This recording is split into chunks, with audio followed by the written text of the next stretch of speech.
Olá, muito boa tarde, tudo bem? Seja bem-vindo aqui ao nosso canal. A gente está aqui no centro de Cascais.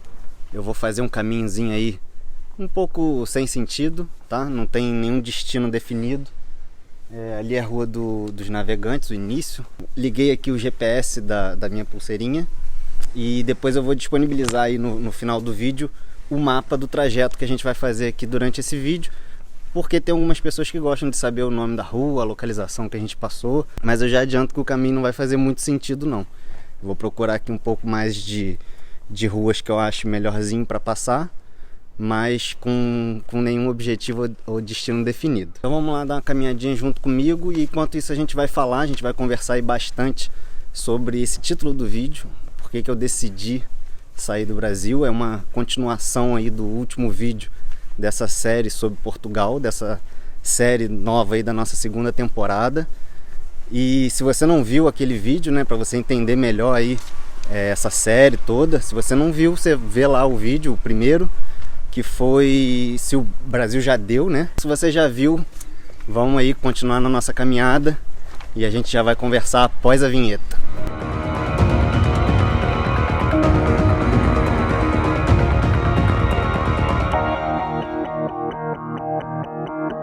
Bom, e logo de cara eu já vou te avisar o seguinte: provavelmente esse vídeo não vai ser muito curto. Eu vou tentar fazer ele da forma mais curta possível, mais simples possível. Eu perdi bastante tempo aqui organizando as ideias, fazendo as minhas anotações, mas eu vou, mesmo para te passar todas as informações e não esquecer de nada, mas o vídeo em si vai ser bem simples, tá? Não vou colocar nenhum efeito, nada disso. Vou fazer de forma bem simples, como se fosse aqui um bate-papo da gente nessa caminhada e tentar fazer ele o mais curto. Mas mesmo assim, eu tenho quase certeza que ele não vai ser curto. Mas se é uma coisa que você se interessa, faz parte aí das coisas que você pesquisa e você precisa dessas informações, pode ficar até o final que vai valer muito a pena. Eu quero contar para vocês um pouquinho da minha história, né? Um pouquinho do que eu vivi, as coisas que eu passei até o momento de eu ter decidido a me mudar, a sair do Brasil. Tudo que eu vivi até esse momento, de uma forma bem resumida, mas para você entender um pouco aí como que eu sou, como eu penso, o que eu penso e como é que eu cheguei a isso, da onde eu vim, o que eu fazia, o que eu estava fazendo lá no Brasil, o que eu trabalhava. E com isso, entendendo muito bem, vamos dizer aí, o meu background, você vai ter uma ideia melhor, vai poder saber melhor baseado em que eu dou as minhas opiniões, baseado em que eu falo as coisas que eu falo, com que base eu digo que uma coisa é boa ou que uma coisa não é boa, entende? Então eu acho que isso é muito importante. Acho que é importante ter a consciência de que as pessoas não são iguais, cada um é de um jeito, cada um vem de um lugar, cada um pensa as coisas de uma forma, e quanto mais você entender a forma que aquela pessoa pensa, quanto mais você entender como é a vida daquela pessoa, como foi a vida daquela pessoa, melhor vai ser essa informação para você, para que você possa entender o contexto dessas informações, tá? Porque informações sem contexto ficam um pouco como uns fios soltos, né? Umas pontas soltas aí. Isso vai ser muito importante para os próximos vídeos, para que você entenda bem a minha forma de pensar, baseado em quê, mas também vai ser importante para os vídeos anteriores. Esse vídeo vai estar um pouquinho relacionado aí com um dos vídeos que a gente fez da nossa, digamos aí, primeira temporada. Foi um vídeo que, se eu não me engano, o título é Decisão de Mudar de País, alguma coisa assim. Eu vou deixar ele aqui, caso você não tenha visto, corre lá, dá um pause aí de novo e vê aquele vídeo, porque todas essas informações vão ser importantes, tá? E se por acaso você viu e não lembra, não tem certeza se viu ou se não viu, corre lá, dá uma olhadinha, dá uma refrescada aí na sua memória para você lembrar do que a gente está falando. Mas então vamos lá, o que interessa. Em 1988 nasceu Lucas Aljalari. Tô brincando, não vai ser assim. Mas eu nasci em Niterói. Nos primeiros anos da minha vida eu morei em São Gonçalo. São Gonçalo é uma cidade bem populosa do lado de Niterói, fica bem do ladinho de Niterói e fica muito perto ali também da ponte Rio-Niterói, da ponte que vai para o Rio. E é bem conhecida por ter bastante gente, ter bastante empresa, porque tem muita mão de obra e os imóveis são menos valorizados do que Niterói, Rio de Janeiro.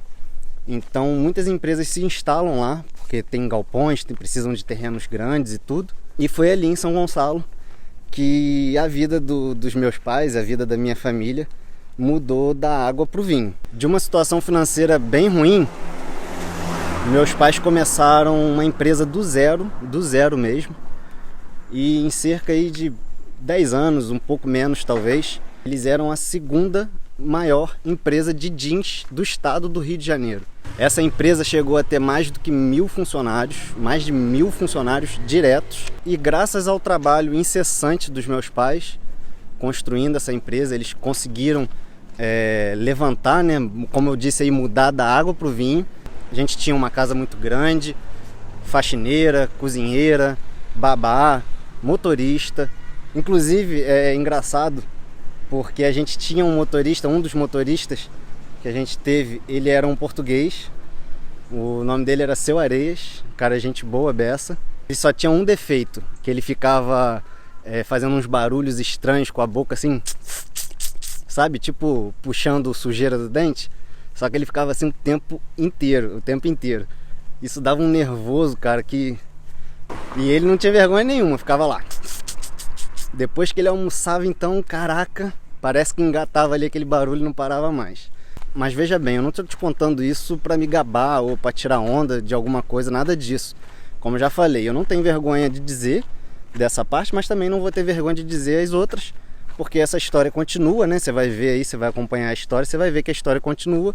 E nessa época, né, da nossa vida, a gente não tinha nenhum problema material ou financeiro. Vivia muito bem, graças a Deus e graças ao trabalho dos meus pais. Só que com o tempo, essa água que virou vinho... Caramba, que eco! Essa água que virou vinho quis voltar a ser água de novo. Só que dessa vez a água não era muito boa de beber, não. Quando a gente está mais apertado financeiramente, quando a gente não tem muito dinheiro, parece que as famílias são mais unidas, são mais felizes. As pessoas se unem, são mais parceiras. E aí às vezes acabam vivendo, mesmo que apertado, mas vivem felizes, sabe? E normalmente quando o dinheiro vem, ou o excesso do dinheiro vem, as famílias não estão preparadas para aquilo e acabam deixando de ter aqueles problemas que são sérios, problemas graves, e começam a criar problemas que não deveriam existir, que começam a criar problemas onde não tem. E na minha família foi mais ou menos assim. Esses problemas começaram a surgir e foram surgindo até chegar a um ponto que tudo desmoronou. A minha família inteira desmoronou. E aí, de uma hora para outra, o que era vinho voltou a ser água e a gente começou a ter problemas financeiros de novo. A gente passou aí de uma situação muito boa para uma situação muito ruim financeiramente. E em 2004, a empresa dos meus pais faliu de vez. E o engraçado disso, se é que tem alguma coisa engraçada nisso, é que foi nessa época que eu conheci Natália. Então ela me conheceu aí no finalzinho, que a gente tinha uma boa vida financeira. E logo, sei lá, em poucos meses, eu já estava todo ferrado, sem dinheiro. Então, do início aí normal que a gente teve, em poucos meses eu estava duro de chegar num ponto aí de não ter dinheiro da gente lanchar na rua. E às vezes eu falar que não queria ir no cinema com ela porque eu não tinha dinheiro para pagar o ingresso. E vocês achavam que eu é que era o rico e ela a bonita da relação, né? Não é nada disso. Eu é que sou o bonito. Nessa época que a empresa deles começou a ter dificuldade, foi a época que eu comecei a trabalhar lá na empresa deles mesmo. Eu tinha aí cerca de 14 para 15 anos. Como eu já disse, né, foi a mesma época que eu comecei a namorar a Natália. E eu tinha uma marca, eu estava tentando desenvolver uma marca de produto de surf, né, produto mais jovem, chamado Tequila. Foi logo no iniciozinho do nosso namoro. E aí depois que a empresa deles realmente faliu, eu comecei a trabalhar em outra empresa, menor também, em São Gonçalo, e ao mesmo tempo fazia faculdade. Eu comecei a minha faculdade de administração também muito cedo. E aí durante um ano e meio mais ou menos, a minha rotina foi trabalhar de 7 até as 5, 7 da manhã até as 5 da tarde. Saía lá de São Gonçalo de ônibus, né? E às vezes conseguia uma caronazinha, mas ia para Niterói. E às 6h30, 6h40 começava a minha aula na faculdade. e eu ia até as 11 da noite, até as 10h50 da noite. E cara, o que isso tem a ver com mudar do Brasil, né? Mas calma, vê até o fim que você vai entender aonde é que eu quero chegar com isso.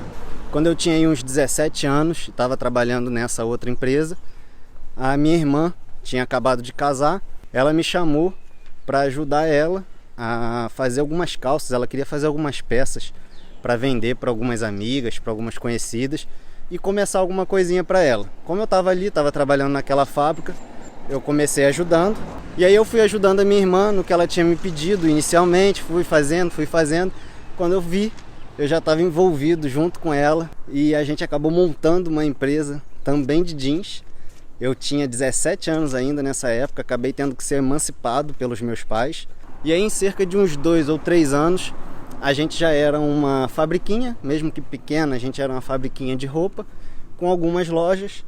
E as coisas começaram a clarear, né? Não começaram a ficar muito boas, mas começaram a clarear. E aí o tempo foi passando, a empresa foi dando cada vez mais certo. E quando eu vi, eu tinha 23 anos, já estava tranquilo de vida, estava financeiramente tranquilo. Eu não estava rico de novo, não, a gente não ficou rico, mas eu saí do sufoco, tirei a corda do pescoço e já estava novamente tranquilo, tinha uma vida tranquila, digamos assim. Foi aí mais ou menos que eu e Natália casamos, quando eu tinha uns 23 anos. Eu acabei entrando de novo aqui numa rua sem saída, mas vamos dar a volta e continuar. Depois você vai ver lá no mapa. Mas foi nesse ano aí que eu casei com Natália e depois de mais ou menos um ano a gente engravidou de Nina. Natália ficou grávida de Nina. Aquela vida de sonho, né, que a gente tem. É uma família bonita, uma grande casa, uma empresa, dinheiro. As coisas estavam acontecendo, estava tudo muito bem, eu estava muito tranquilo, essa é a verdade. Mas apesar disso tudo, ali no fundo, bem no fundo da gente, a gente tem aquele um pouquinho de insatisfação, né, com a vida ao nosso redor, né, o meio que a gente está vivendo. A gente vai criando ali umas barreiras, vai criando uma bolha, vai construindo os castelos, né, as nossas grandes casas. Cheguei aqui num trechinho que está fechado para passagem de carro, porque eles estão fazendo, acho que um comercial ou a produção de um vídeo. Cara, agora eu vou suar, não repara não, mas o sol tá forte e aqui não tem nenhuma sombrinha, nessa avenida toda aqui não tem nenhuma sombrinha. E tava ali aquele momento, aquela fase, tudo andando muito bem. E aí Natália engravidou de novo, planejado. A gente planejou essa segunda gravidez também, a primeira e a segunda.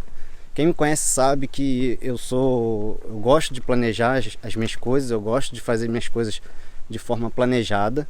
Eu sou até um pouco sistemático, essa é a verdade. Sabe quando as coisas que você planeja vão acontecendo? E você começa a se sentir, né? Então eu estava nesse momento. Ali naquela hora, eu me achava o cara.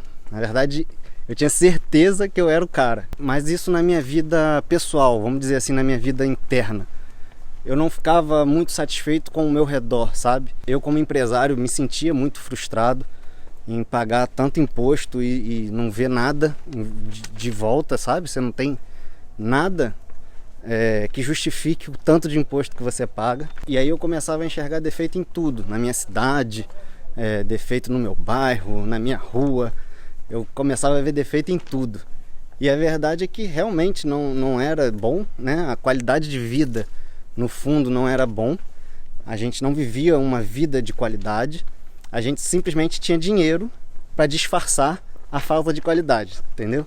Então o nosso dinheiro era suficiente para dar uma maquiada na nossa vida e a gente continuava ali. Mas na minha vida pessoal e profissional estava tudo muito tranquilo, até que de uma hora para outra parece que a maré virou.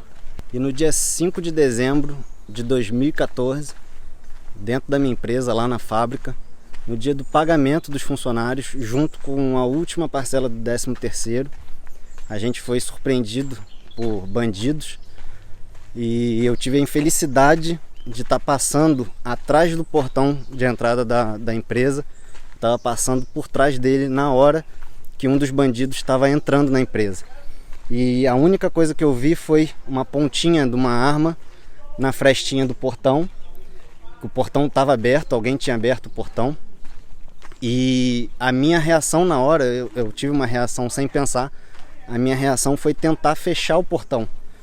Quando eu tentei fechar um portão, era um portão de aço, tinha um carro atrás do cara e ele conseguiu se escorar e fazer força ao contrário e eu não consegui bater o portão. Só que ele não estava sozinho, tinha mais 2 vigiando a rua e um dos que estava vigiando a rua viu essa movimentação, gritou lá de longe, vou matar e pum, deu um tiro na porta. Nesse momento eu estava com as 2 mãos no portão tentando fechar ele e uma funcionária minha do meu lado com as mãos também no portão tentando me ajudar. A bala atravessou a chapa do portão e os estilhaços da bala pegaram no punho da funcionária. Só não foi pior por causa do portão ser de aço, senão a bala teria pego direto no punho da minha funcionária. E foi assim, do lado do meu, 10 centímetros, eu senti a pressão da coisa, sabe, na minha mão. E com esse tiro, eu tomei um susto e minha outra reação foi correr em direção à minha sala. E enquanto eu estava correndo em direção à minha sala, o outro veio atrás e tentou me acertar na cabeça. Eles erraram a minha cabeça num corredor de 60 centímetros de largura. Na parede, ela ficou cravada no fundo do corredor, ela ficou certinho na altura da minha nuca. E ali em 60 centímetros eu podia ter morrido, minha vida podia ter acabado. Como se já não bastasse esse fato por si só, eu chamei a polícia, foi aquela confusão, pedi um vizinho meu, vizinho da fábrica, né, que morava ao lado, que levasse a funcionária para o hospital. Ele levou e a polícia chegou, uma viaturazinha chegou depois de um tempo com 2 policiais que sequer queriam sair da viatura. Parecia que eles queriam fazer a ocorrência, o registro da ocorrência mesmo de dentro da viatura. Eu tive que insistir para eles saírem para ver o sangue, ver que teve um tiro. Falei que tinha gravação, eles falaram que nem precisavam ver, eu que insisti para ver. E para completar, né, nesse dia, Natália estava já com 8 meses de gravidez. Natália estava grávida da nossa segunda filha, grávida de Sara, já no 8º mês. Então, quando cheguei em casa, foi uma situação terrível, né? Minha esposa, você chega do trabalho numa sexta-feira, sua esposa não sabe por que você está tão atrasado, por que está tão tarde chegando em casa, e eu tenho que explicar para minha esposa, grávida de 8 meses, que eu acabei de passar por um assalto onde eu quase morri e ela quase ficou com a minha filha, a Nina, pequena e grávida da segunda por causa de uma besteira, por causa de dinheiro. E o resultado imediato desse assalto foi que eu passei a ficar com medo, eu comecei a ter medo de ir trabalhar na minha empresa, criei um home office e nunca mais trabalhei de dentro da minha empresa, nunca mais trabalhei dentro da minha própria empresa. Mas continuei trabalhando muito. Só que aquele sentimento, né, aquela insatisfação começou a crescer de forma exponencial até ficar um ponto muito grande, muito insatisfeito. Se eu já tinha alguma insatisfação, né, com a minha cidade, com a aparência, o aspecto, a falta de cuidado, agora então com medo, né, com insegurança, sem coragem de sair na rua. Na verdade eu tinha medo até dentro de casa. Então com esse medo a insatisfação cresceu muito. Eu comecei a ficar muito insatisfeito. E a partir do momento que eu comecei a trabalhar em casa, comecei a trabalhar remotamente, nasceu a ideia de morar fora do Brasil, de me mudar do Brasil. Então o pensamento era, se eu podia trabalhar da minha casa em Niterói, o que me impedia de trabalhar de outro país? Então aí começou a sementinha da ideia. E exatamente um mês depois de um dia aí que foi até então mais traumático da minha vida, né, nesse assalto, exatamente um mês depois, no dia 5 de janeiro de 2015, nasceu Sara. Quem já teve um filho sabe como é que é o dia do nascimento e como foi no dia do nascimento de Nina. Também foi nesse dia. A gente ficou muito feliz, foi uma comemoração. Durante a gravidez correu tudo bem, durante o parto correu tudo bem. A gente tirou fotos, eu comemorei com minha família, comemorei com meus amigos. E algum tempo depois dela ter nascido e a gente ter festejado, ter comemorado, tirado foto, tudo, a gente parece que entrou no nosso pior pesadelo. Vieram me dar uma notícia de que ela não estava conseguindo oxigenar o sangue, teria que ser transferida para a UTI.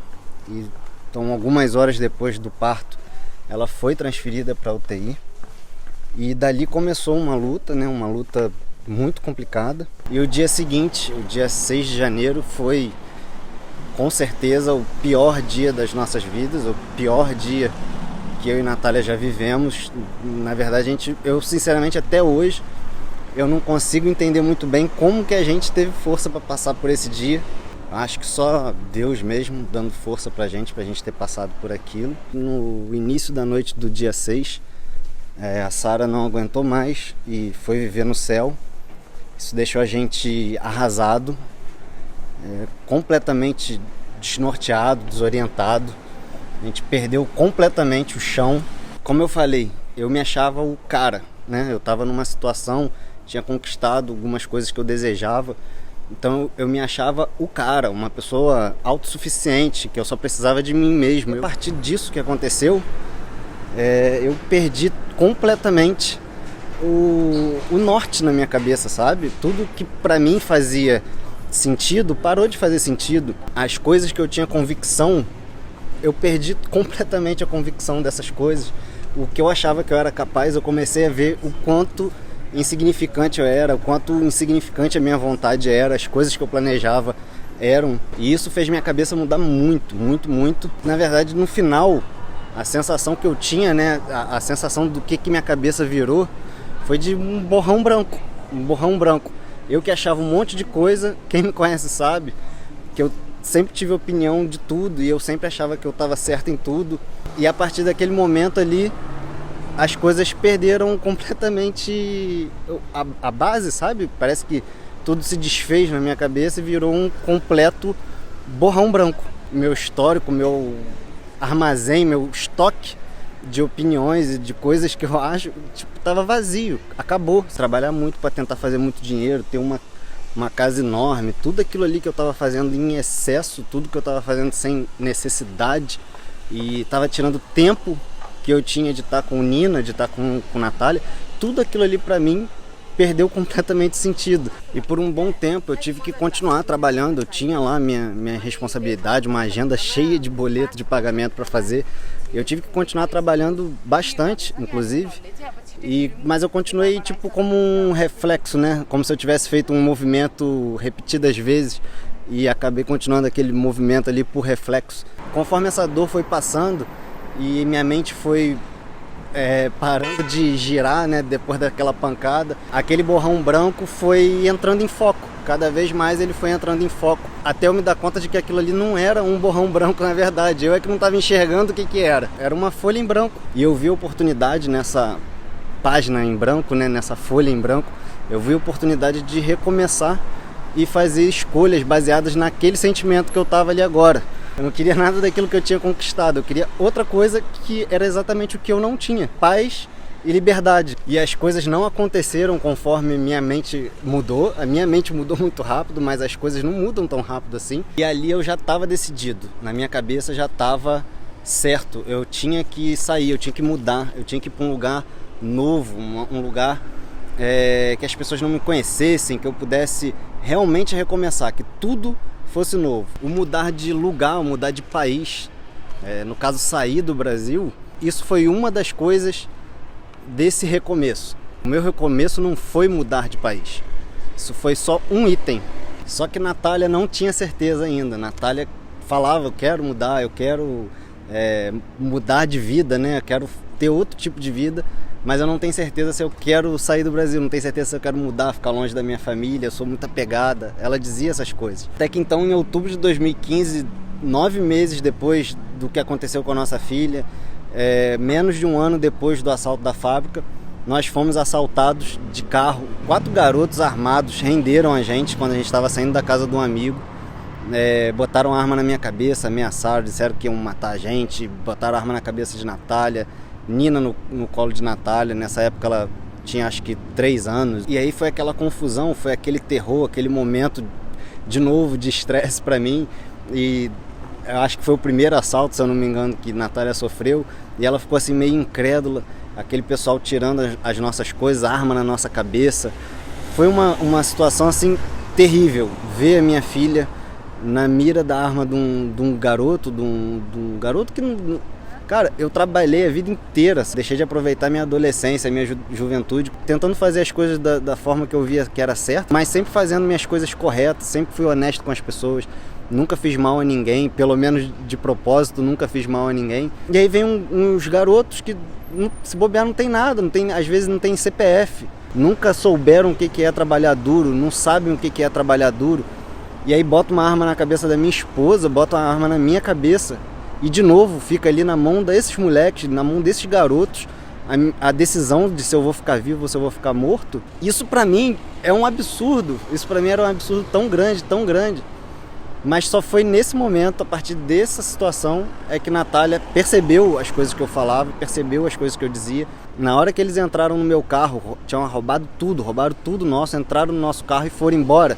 Quando eles foram embora com o carro, aí é que ela virou pra mim e falou: agora eu quero ir embora, agora pode fazer o que você precisa fazer pra gente ir embora. Depois de ter passado o que eu passei com a minha segunda filha, eu passar por essa situação de um cara de 16, 17 anos poder tirar a vida da minha outra filha, só porque ele acha que ele pode pegar as minhas coisas, só porque ele acha que ele tem o direito de pegar as minhas coisas e tá tudo bem. Isso não tá tudo bem, entendeu? Isso tá muito errado. A gente chegou num ponto que a gente não queria mais viver nem um dia, a gente não queria nem mais um dia lá. Cada dia que passava e a gente estava lá, a gente estava insatisfeito. Esse ponto foi muito importante, a questão da segurança, a violência foi muito importante.